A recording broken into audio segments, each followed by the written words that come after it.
Halo, ketemu lagi dengan channel Dr. Made Hipnotis. Channel ini membahas seputar dunia hipnoterapi dan kesehatan. Kali ini dokter dengan keponakan dokter yang cantik. Umurnya baru 8 bulan. Sambil gendong. Mungkin dia mau jadi YouTuber suatu hari. Nah, pertama-tama kita membahas tentang lanjutan daripada video kemarin. Kemarin kita membahas bagaimana pikiran itu bekerja. Baik secara alamiah maupun dibuat. Nah, kali ini dokter akan membuat bagaimana kita dengan sengaja masuk ke pikiran bawah sadar seseorang. Dengan sengaja tanpa dihalangi oleh pikiran orang tersebut. Lazimnya kita menyebut teknik ini dengan nama teknik hipnosis.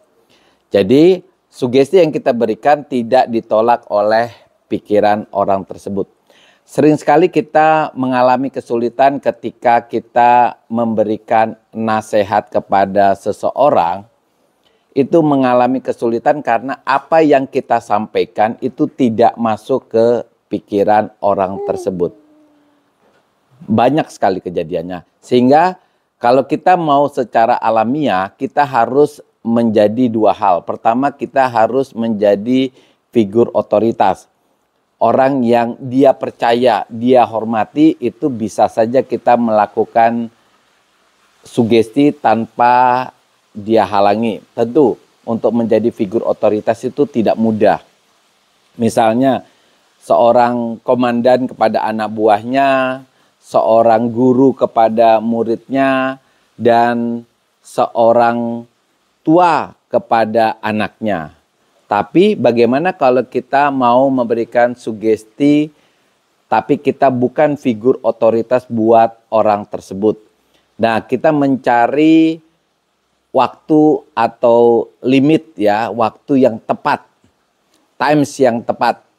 Misalnya ketika orang itu mengalami relaksasi pikiran, misalnya pada saat dia istirahat dari kerja, ketika seseorang mau tidur, atau seseorang itu misalnya lagi fokus pada suatu hal, misalnya nonton, atau membaca buku gitu ya. Ini orang-orang yang fokus, sebenarnya orang yang fokus ini sangat mudah untuk disugesti.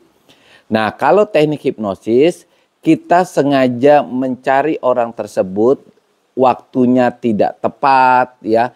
Kita sengaja untuk menurunkan gelombang pikiran orang tersebut dari gelombang beta sebelumnya itu ke gelombang alfa dan theta. Jadi gelombang ini kita anggap adalah gelombang yang orang tersebut mudah mengalami sugesti atau mudah mengalami hipnosis. Nah, teman-teman, kalau kita mau melakukan hipnosis seseorang, kita bisa melakukan perencanaan atau yang kita kenal dengan nama preinduksi. Ya, preinduksi, intinya di preinduksi itu tingkat keberhasilan kita di dalam hipnosis itu ditentukan 80% oleh proses ini. Nah, di proses ini kita akan membuat pikiran orang tersebut nyaman. Membuat pikiran orang tersebut enak sehingga dia tidak curiga, bahkan tidak curiga sekalipun bahwa kita akan melakukan hipnosis kepada dia. Nah, teknik-tekniknya itu banyak. Pada dasarnya semua teknik bisa dipakai yang membuat orang itu nyaman. Misalnya, kita melalui pendekatan mata kita. Jadi ketika kita ketemu seseorang, kita buat dia nyaman ya dengan apa? Menatap wajahnya atau keningnya dengan senyuman ya, itu akan membuat orang tersebut terasa nyaman. Nah, ketika orang itu beliefnya percaya dengan kita, kita bisa melakukan sugesti. Yang kedua, kita bisa melakukan pendekatan dengan beberapa pertanyaan seputar orang tersebut yang kita kenal istilahnya namanya passing leading. Jadi kita memberikan 5 pertanyaan tentang pribadi orang tersebut. Misalnya dia tadi pagi buat apa, kemudian dia makan apa, anak-anaknya sekolah di mana, kemudian dia punya istri atau suami lagi kerja di mana. Nah, pertanyaan seputar dirinya. Lalu kita akhiri dengan satu perintah, misalnya kita menyuruh dia makan permen yang kita bawa. Kalau dia mengikuti apa yang kita lakukan, baik pertanyaan maupun perintah, maka yang terjadi itu adalah kita bisa melakukan sugesti. Yang ketiga itu adalah matching dan mirroring. Kita menyamakan gerakan kita dengan orang yang kita ajak bicara, seperti sebuah cermin. Jadi ketika kita berbicara, orang itu misalnya mengangkat tangannya, menggaruk pipinya, ya kita juga beberapa saat kemudian kita menggaruk pipi tersebut. Teknik ini dikenal dengan nama matching dan mirroring. Oke. Yang keempat, teknik yang keempat itu adalah dengan melakukan tes, yaitu tes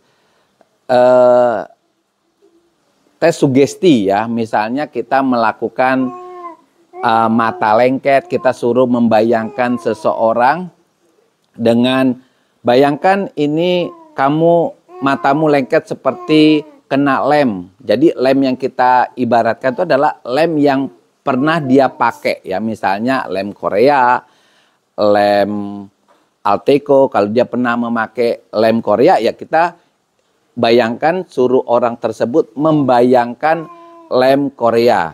Kalau dia bisa membayangkan lem Korea dan kita sugestikan matanya lengket, maka yang terjadi matanya lengket. Kalau dia matanya lengket, berarti dia sudah siap untuk menerima sugesti.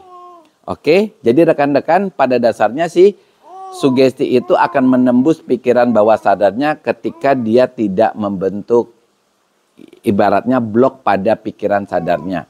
Nah, cara yang terakhir lebih mudah lagi, yaitu memorinya kita angkat. Misalnya kita ketemu seseorang, kita tanyakan tentang misalnya waktu SMA, SMA-nya di mana. Kan dia akan mencoba untuk memikirkan ulang waktu dia SMA. Waktu itu wali kelasnya siapa ya?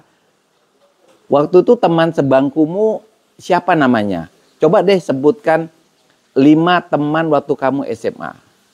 Nah, ketika dia mencoba untuk memikirkan memorinya, sebenarnya dia sedang mengaktifkan pikiran bawah sadarnya.